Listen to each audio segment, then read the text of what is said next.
तो वहां से आपको ये शुरुआत करनी पड़ेगी। मैं समझता हूं कि यदि हमें सचमुच अपनी शिक्षा के सिस्टम पर जाना है तो अभी भी ट्रेडिशनल विजडम में, ट्रेडिशनल इंस्टीट्यूशंस में और नजरिए में बहुत सारी संभावनाएं हैं जिनसे हम सीख सकते हैं। दोस्तों, मैं बस एक बात कह के खत्म करता हूं। मुझे धरती का पेट का ज्ञान नहीं था। मैं धरती का पेट नहीं समझता था कि ये जियो हाइड्रोमॉर्फोलॉजी क्या होती है, जियो हाइड्रोफिजिक्स क्या होती है। आई डोंट अंडरस्टैंड, कुछ नहीं मुझे पता था। गांव के लोगों ने मुझे कैसे सिखाया, वो कुएं के पास ले जाते थे, जो ओपन वेल थे, जो सारे ओपन वेल ड्राई हो गए थे, सूख गए थे, वो मुझे वहां ले जाते थे। वो कहते थे, देख आज जो कुएं में शौच है ना, ऐसे इस सर के ऊपर तुम इसको पानी को रोक दो, तो वो ऊपर रोक दोगे तो धरती के पेट में चला जाएगा और वहां से सूरज भी चोरी नहीं करेगा और पानी पानी हो जाएगा। तो ये जो इंडिजिनस नॉलेज सिस्टम में चीजों को समझना है, वो धरती पे जाके समझना होता है।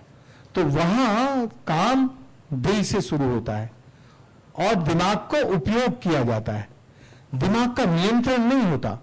ये जो आधुनिक शिक्षा है, बाजारू शिक्षा है, इसमें दिमाग का नियंत्रण होता है, control.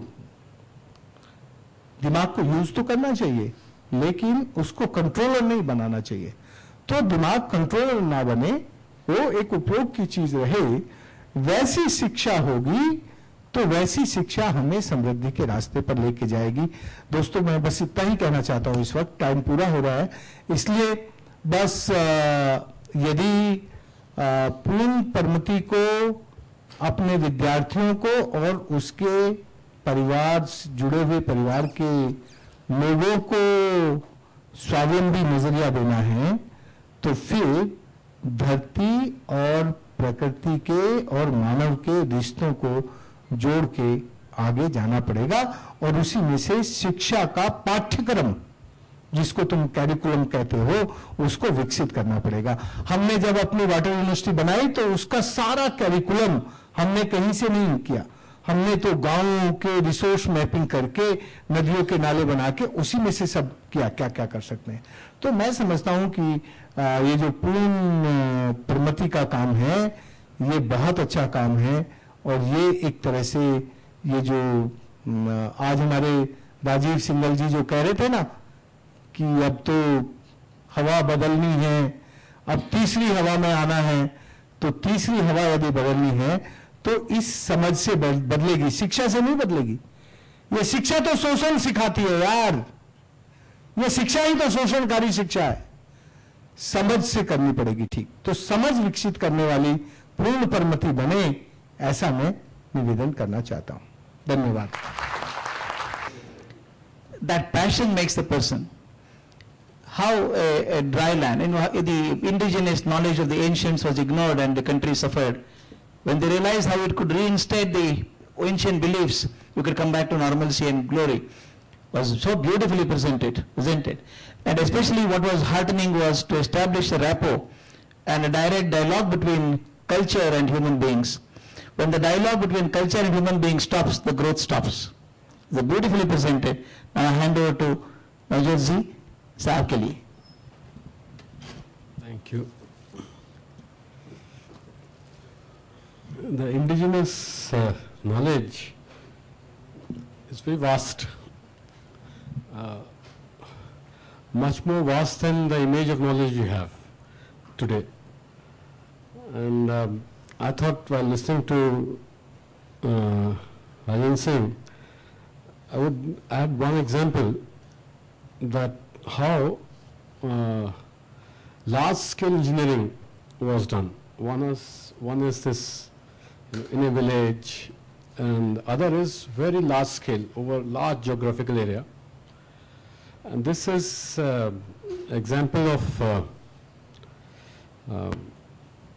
Dashan Desh, Bundelkhand, river, land of 10 rivers, which is from Chamba, from sort of river which comes from Udaipur and Abu almost, down to Ganga system of Ganga, to Son on the other side.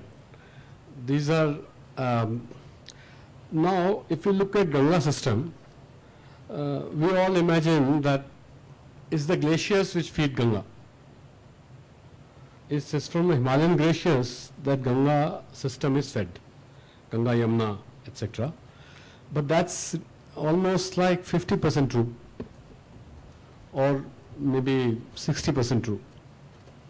It's because if you track the water in Ganga, earlier, now it is less, large amount of water came from Vindhyas, not from glaciers in the Gangetic system. And this happened because of thousands of check dams, very large check dams, which were made from Vindhyas to Yamuna, which kept water up. These 10 rivers were perennial. The 10 rivers which fed Ganga were perennial rivers, and all the time water flowed through them. There is no source, there is no ice, there is no glacier there, but water was flowing. How was it done? It was entirely done humanly. And it was done by building thousands of check dams by Bundes and Chandels and other people. It also has a mention in Ramayana that it is through human effort, by putting 1.5 wall or 1 wall on one side to contain water. And it gets mentioned in Bhoj. Raja Bhoj mentions this and in Samangan Sutradhar, this project of making Ganga alive. And it's mentioned in Ramayana also, when Ram is crossing Sarayu. At that time also he inquires about situation of water on the other side. And so our estimate at that time was total amount of earth used. It is not estimate actually, it's a rough, very rough thing. Guess total amount of earth used or the building material used to make these check dams is as large as the Great Wall of China. It's a very large region, and which feeds, the water is kept up through the entire earth is filled with water. Right from Narbada, just 10 kilometers away from Narbada is this Gangetic system starts. Because Narbada is going other way, some hills are there, then so this was just one example of a large scale engineering. And even Bhopal, for instance, done by Bhoj, is founded on a lake which is check dam. And many cities, many villages, many other things are founded like that, and very large kind of thing. So there were large scale engineering systems.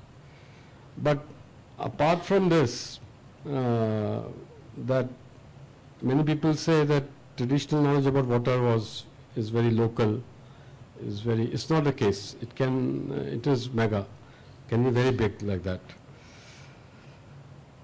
Engineering, traditional engineering sort of goes into almost all domains. Medicine, of course, is a large amount of area, and food, housing, and in fact there is a friend of mine who says that says bhojan, bhavan, bhashan, bhajan, bhushan, ये सब में मतलब enough knowledge has gone through, and knowledge which is in the hand of ordinary person a knowledge which does not require infrastructure. Today, a knowledge, to put up one person, a knowledgeable person, you require infrastructure of 50 to 100 people who would create a background so that one knowledgeable person is put up in the world. Traditionally, knowledgeable people did not require that infrastructure, and they could happen anywhere and go anywhere. So, another thing I would say is that there was Shastra and enough theorization behind it, even for water system, like Samanga Sutradhar or other books in Vastu Shastra, etc. There is sufficient theorization, theoretical depth, which you see in any other theory in the world, you will find involved here. In Ayurveda, of course, is theoretical depth is very well clear, including for of all kind of buildings, including water buildings and things like that. So my summation here is that we need to give certain image of knowledge to our students or to the society. Somehow we lack an image of knowledge and engineering.